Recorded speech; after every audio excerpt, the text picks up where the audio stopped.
The Van Meter Visitor, Iowa, 1903. It began with a light. Not lightning, not a lantern, not a star falling from the sky.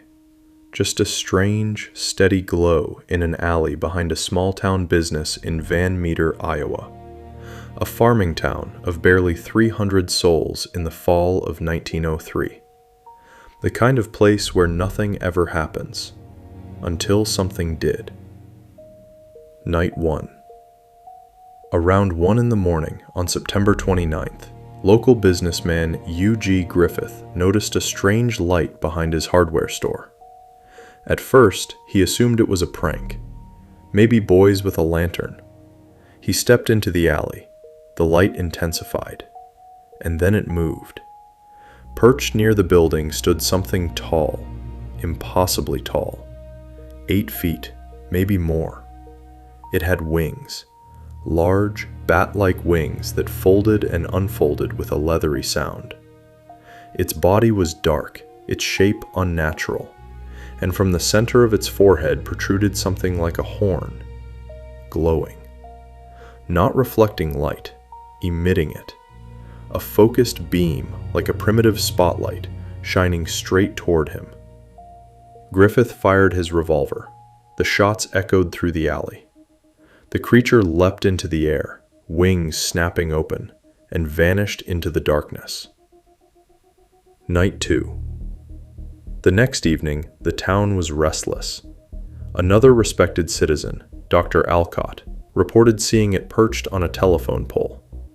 Again, the glowing horn. Again, the massive wings. Again, gunfire.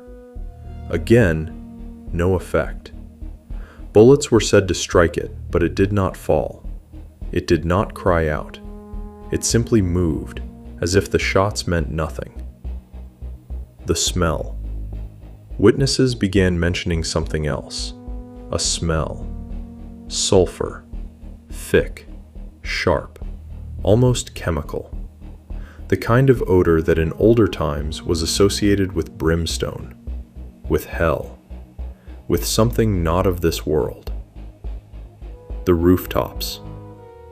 By the third and fourth nights, the entire town was watching the skies. The creature was seen landing on rooftops. Its wingspan was estimated at 10 to 12 feet. Its silhouette described as hunched and wrong, something not quite bird, not quite man. Some claimed its eyes reflected red in the dark. Others said the beam from its horn cut through the night like a searchlight. It did not attack anyone. It did not speak. It simply appeared, watching. The mine. Finally, a posse was formed. Armed men gathered with rifles and lanterns. They tracked the creature to an abandoned coal mine on the outskirts of town. They saw it fly inside, and they followed. Inside the mine, the air was damp and close. Lantern light flickered against the walls, and then, deeper within, they heard it. A shrieking sound. High, metallic, almost unnatural. And according to newspaper reports, they saw not one, but 3. 3 winged forms within the darkness. The men hesitated. They did not fire. They did not advance. Instead, they retreated. And the next day, they sealed the entrance to the mine with boards and bricks. The sightings stopped. Completely. The creature was never reported again. The aftermath. The story appeared in the Des Moines Daily News in October 1903. It was not whispered folklore decades later. It was printed. The witnesses were described as sober, respected citizens, a businessman, a doctor, members of the community with reputations to lose. And yet, no formal investigations followed. No official explanations was recorded. No bones were found. No carcass.